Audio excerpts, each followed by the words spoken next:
Pinatay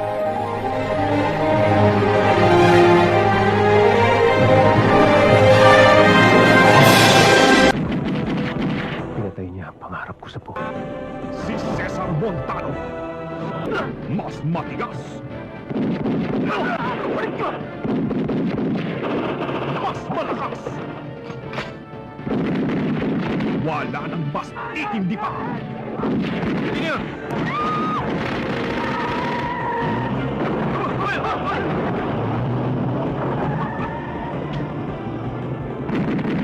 Kay Ani, papatayin niyo rin po ba ako? Happy Sabbath po sa lahat. Purihin po ang Panginoon at narito ako ngayon. Opo, ako si Cesar Montano. Si Buboy. Isa pong malaking pagkakataon at karangalan na makasama po kayo ngayong umaga. Doon po ako palagi sa likod. Grabe. Natatandaan ko pa. Nung ginagawa pa lang po ito, etong simbahan na to, ako'y siguro mga 6 na taon, 7 taon po. Kahoy pa ito dati. Kahoy pa po ito. Magandang umaga po pala sa lahat ng ating mga pastor dito. Nandito mo po ngayon sa inyo po lahat. Natatandaan ko habang ito ay itsurang hollow blocks pa lang, nandun pa lang yung sinisimulan at doon pa lang yung sasakyan namin. At hinihintay namin ng tatay ko, si nanay, dahil nagsisimba. Pero nung ako'y lumaki na, dyan ako palagi yan. Diyan ko rin nakilala yung unang nanay ng aking mga anak. Diyan din. Sa room na yan. Yan. At more than, ano na po, mga 34 years na po. Nung huling nandito ako, matagal na rin po. Tagal na. At kami lumalakad lang, diyan kami bumababa sa may kanto, lalakad kami ng nanay ko pupunta rito. Pag yung tricycle doon lang, minsan dito, maabutin yung tricycle. Andito po ako dahil, tataka siguro kayo bakit nandito ako. Bakit naman po hindi? Sino po ba ako sa harapan ng Panginoon? Cesar Montano po is hiram lang na pangalan yan. Wala po ako may pagmamalaki sa Panginoon. Lahat lamang po ay pahiram. Sabi nga po apart from Him, we can do nothing.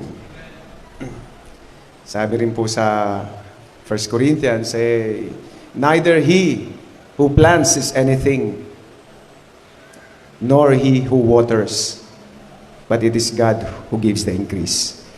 So kung may nakikita man kayong increase sa buhay ko po, hindi po akin yun. Panginoon po ang gumawa nun. Kaya po ako nandito, ay awa pa rin ng Panginoon kung bakit ako narito. Matagal ko na pong gustong pumunta na. Maraming salamat po kay Brother Jerry and Jonathan and Brother Johnson and pati si Brother Ronald. Oo, sila po yung pupunta at nagpa-Bible study kami palagi sa bahay. Every week po. Dahil yun po yung kalooban ng nanay ko rin.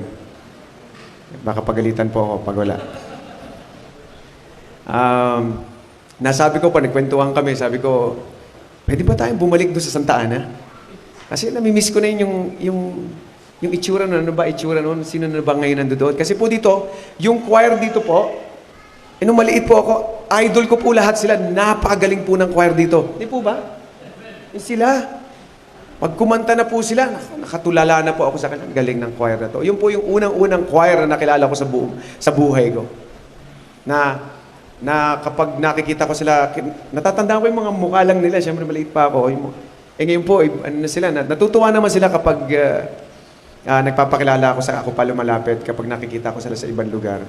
Dahil hindi nila alam, fan nila ako. Ayan, may fan silang Cesar Montano. Sabi ko, hindi naman yun. Sabi ko, pangalan lang po. So nagkataon lang po sumikat at naawa ako sa akin ng Panginoon.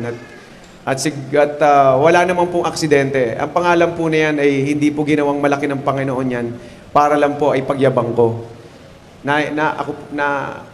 Sa tingin ko po at alam ko po, naniniwala po ako na ang pangalan niya ay ginawang malaki ng Panginoon sapagkat gagamitin niya po sa kanyang gawain, sa kanyang palatuntunan, sa ikasusulong ng palatuntunan ng Panginoon at ikatataas lamang ng kanyang pangalan. Nandito naman po lahat tayo para sa kanya. Sinabi nga po ni Solomon sa kabila ng kanyang kayamanan, napakaraming asawa, sa kanyang katalinuhan, sa dulo ng kanyang buhay, sabi niya, wala nang hihigit pa rin sa maglingkod sa Panginoon at magpuri sa Kanya. Yun pa rin po, samantalang hindi naman siya bobo, matalino naman siya. Dami naman niyang kayamanan, wala namang yayaman pa sa Kanya po, di ba? So kahit ako po ay maging doblehin niyo pa ng 10 beses, 100 beses ang aking pangalan sa pakalakihan, ang dulo pa rin po nun, nanaisin ko pa rin maglingkod sa Panginoon sapagkat yun po ang pinakamabuti sa lahat. Nais kong ialay lang po ang kantang to, isa po to sa mga awit na inaawit po namin ng nanay ko. Doon sa bahay namin or dito, isa sa paborito namin to. At gusto ko lang po i-share sa inyo. Alam niyo na po yung kanta na to. You can sing along with us if you like. Nais ko pong imbitahan din yung dalawa ko pong sparring partner. Yan.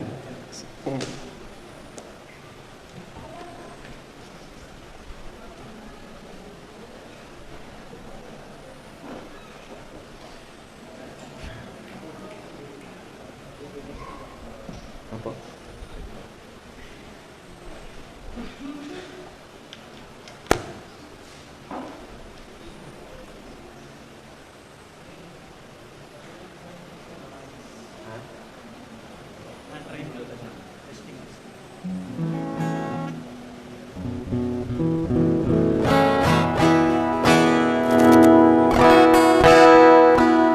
Hindi pa pwedeng hindi gumana, sabi ni Lord.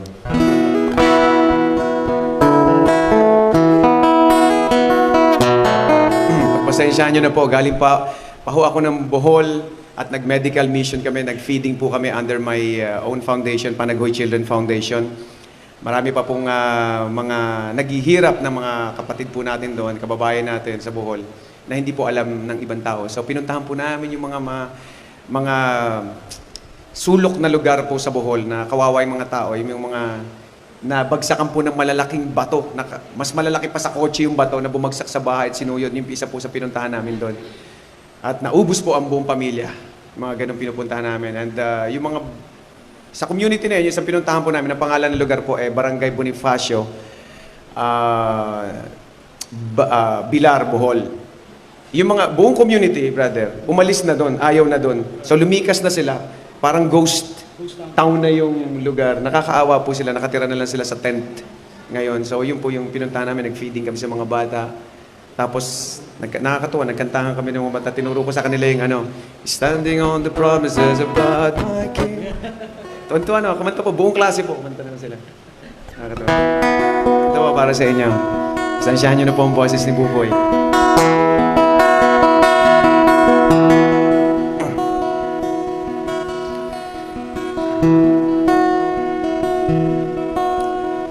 What a friend we have in Jesus. All our sins and griefs to bear. What a privilege to carry everything to God in prayer. Oh, what peace we often forfeit. Oh, what needless pain we bear. All because we do not carry everything to God in prayer. Every trials and temptations, is there trouble anywhere? We should never be discouraged. Take you to the Lord in prayer. Can we find a friend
there.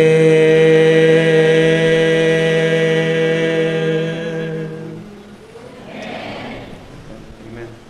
Maraming po salamat. Purihin po ang Panginoon.